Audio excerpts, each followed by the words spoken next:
വെളിപ്പാട് പുസ്തക പഠനം പാർട്ട് നമ്പർ 27. ദൈവനാമം മഹത്വപ്പെടുമാറാകട്ടെ. കഴിഞ്ഞ ക്ലാസ്സുകളിൽ നാം ചിന്തിച്ചത് വെളിപ്പാട് പുസ്തകം 4-ാം അധ്യായത്തിൽ നിന്നുള്ള ചില വിഷയങ്ങളായിരുന്നു. ഇന്ന് നാം ചിന്തിക്കാൻ ആഗ്രഹിക്കുന്നത് 5-ാം അധ്യായത്തിലെ വിഷയങ്ങളാണ്. വെളിപ്പാട് പുസ്തകം ഒരു വലിയ കൊട്ടാരമായി ചിത്രീകരിച്ചാൽ അതിൻ്റെ താക്കോലാണ് 5-ാം അധ്യായം എന്ന് പറയാം.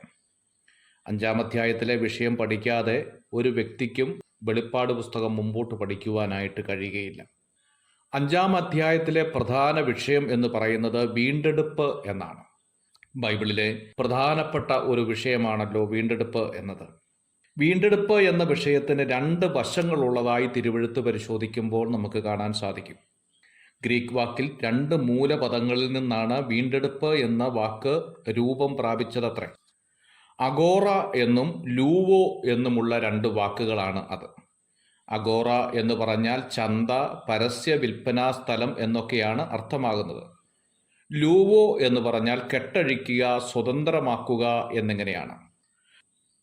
ക്രിസ്തു ക്രൂശിൽ മരിച്ചപ്പോൾ ക്രിസ്തുവിൻ്റെ രക്തവുമായി സ്വർഗാരോഹണം ചെയ്ത് ദൈവസന്നിധിയിൽ നിന്ന് നമ്മെ വിലയ്ക്ക് വാങ്ങുകയായിരുന്നു. എബ്രായ ലേഖനം 9-ാം അധ്യായം 11-ാമത്തെ വാക്യത്തിൽ നാം കാണുന്നു, ക്രിസ്തുവോ വരുവാനുള്ള നന്മകളുടെ മഹാപുരോഹിതനായി വന്നിട്ട് കൈപ്പണിയല്ലാത്തതായി എന്ന് വെച്ചാൽ ഈ സൃഷ്ടിയിൽ ഉൾപ്പെടാത്തതായി വലിപ്പവും തികവുമേറിയ ഒരു കൂടാരത്തിൽ കൂടി ആട്ടുകൊറ്റന്മാരുടെയും പശുക്കിടാങ്ങളുടെയും രക്തത്താലല്ല സ്വന്തം രക്തത്താൽ തന്നെ ഒരിക്കലായിട്ട് വിശുദ്ധ മന്ദിരത്തിൽ പ്രവേശിച്ചു, എന്നേക്കുമുള്ള വീണ്ടെടുപ്പ് സാധിപ്പിച്ചു എന്ന് കാണുന്നു. മനുഷ്യനെ ഏൽപ്പിച്ച എല്ലാ അധികാരവും സാത്താൻ കൗശലത്തോടെ കൈക്കലാക്കി എന്ന് വേണം പറയാൻ. യേശുവിനെ പരീക്ഷിച്ച സമയത്ത് ലോകം സാത്താന്റെ കയ്യിലാണ് എന്ന് സാക്ഷീകരിക്കുന്നത് കാണാൻ സാധിക്കും. ലൂക്കോസിന്റെ സുവിശേഷം 4-ാം അധ്യായം 6-ാമത്തെ വാക്യം. 2 കൊരിന്ത്യർ 4-ാം അധ്യായത്തിന്റെ 4-ാമത്തെ വാക്യത്തിൽ ഈ ലോകത്തിന്റെ ദൈവം എന്ന് സാത്താനെക്കുറിച്ച് പറഞ്ഞിട്ടുണ്ട്.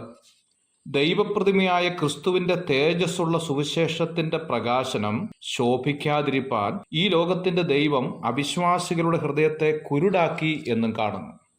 വെളിപ്പാട് പുസ്തകം 5-ാം അധ്യായത്തിലെ വിഷയം എന്ന് പറഞ്ഞാൽ ഒരു രജിസ്റ്റർ കച്ചേരിയുടെ ഓർമ്മപ്പെടുത്തലാണ്. യിരെമ്യാ പ്രവചനം 32-ാം അധ്യായം അതിൻ്റെ 8-ാമത്തെ വാക്യം ഇതിൻ്റെ ഒരു സൂചകമാണ്. യിരെമ്യാവിൻ്റെ ഇളയപ്പൻ്റെ മകനായ ഹനാമായേലിന് ഒരു നിലമുണ്ടായിരുന്നതായി കാണുന്നു. ഉടൻ തന്നെ യെരുശലേമിലുള്ളവർ പ്രവാസത്തിലേക്ക് പോവുകയും തുടർന്ന് ഈ സ്ഥലത്തിന് വിലയില്ലാതായി തീരും എന്ന് ഹനായേലിന് മനസ്സിലായി. അതിനാൽ ഇത് വിൽക്കുവാനായി തീരുമാനിച്ചു. യഹോവ യിരെമ്യാവിനോട് പറഞ്ഞതിനാൽ ഇളയപ്പൻ്റെ മകന്റെ സ്ഥലം യിരെമ്യാവ് വില കൊടുത്ത് വാങ്ങിക്കുകയാണ്.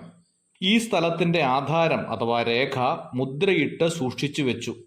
യിരെമ്യാവ് ഹനാമായേലിന്റെ സ്ഥലം വില കൊടുത്ത് വാങ്ങിയെങ്കിലും ഉടനെ കൈവശമാക്കാൻ സാധിച്ചില്ല. കാരണം ഇതിനോടകം യിരെമ്യാവ് അവിടെ നിന്നും പുറത്താക്കപ്പെട്ടിരുന്നു. എന്നാൽ പ്രവാസാനന്തരം ആധാരത്തിന് വിലയുണ്ടായിരുന്നു. തൻ്റെ വരും തലമുറയ്ക്കായി ഇതിൻ്റെ ആധാരം യിരെമ്യാവ് തൻ്റെ കാര്യസ്ഥനെ ഏൽപ്പിച്ചിരുന്നു.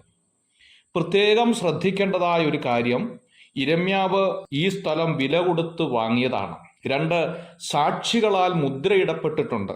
പക്ഷേ ഈ സ്ഥലത്ത് ശക്തനായ ഒരു കുടികിടപ്പുകാരൻ കിടക്കുകയാണ്. നെബൂഖദ്നേസറിന്റെ ആൾക്കാർ ആ സ്ഥലം കൈവശം വെച്ചിരിക്കുന്നത് കൊണ്ട് യിരെമ്യാവിന് ആ സ്ഥലം സ്വന്തമാക്കുവാനായി കഴിഞ്ഞില്ല. ഇങ്ങനെയുള്ള സാഹചര്യത്തിൽ കുടികിടപ്പക്കാരനെ ആ സ്ഥലത്തു നിന്ന് ഒഴിച്ച് സ്ഥലത്തിൻ്റെ സ്വന്തം ഉടമസ്ഥൻ സ്ഥലം കൈവശമാക്കുന്നതിനെയാണ് വീണ്ടെടുപ്പ് എന്നതുകൊണ്ട് അർത്ഥമാകുന്നത്. പല നിലകളിലാണ് വീണ്ടെടുപ്പ് നടക്കുന്നത്. എഫെസ്യ ലേഖനം 1-ാം അധ്യായം 7-ാം വാക്യത്തിൽ ആദ്യം നടക്കുന്നത് ആത്മാവിൻ്റെ വീണ്ടെടുപ്പാണ്. കൊലോസ്യ ലേഖനം 1-ാം അധ്യായം 14-ാമത്തെ വാക്യത്തിൽ രണ്ടാമത് ശരീരത്തിന്റെ വീണ്ടെടുപ്പ് നടക്കുന്നു. വെളിപ്പാട് പുസ്തകം 5-ാം അധ്യായത്തിൽ വരുമ്പം ലോകത്തിന്റെ മുഴുവൻ വീണ്ടെടുപ്പ് വീണ്ടും നടക്കുകയാണ്. അങ്ങനെ വീണ്ടെടുപ്പ് 3 നിലകളിലാണ് നടക്കുന്നത് എന്ന് കാണാൻ സാധിക്കും. എഫെസ്യ ലേഖനം 1-ാം അധ്യായം അതിൻ്റെ 7-ാമത്തെ വാക്കിൽ അവനിൽ നമുക്ക് അവന്റെ രക്തത്താൽ അതിക്രമങ്ങളുടെ മോചനമെന്ന വീണ്ടെടുപ്പുണ്ട്.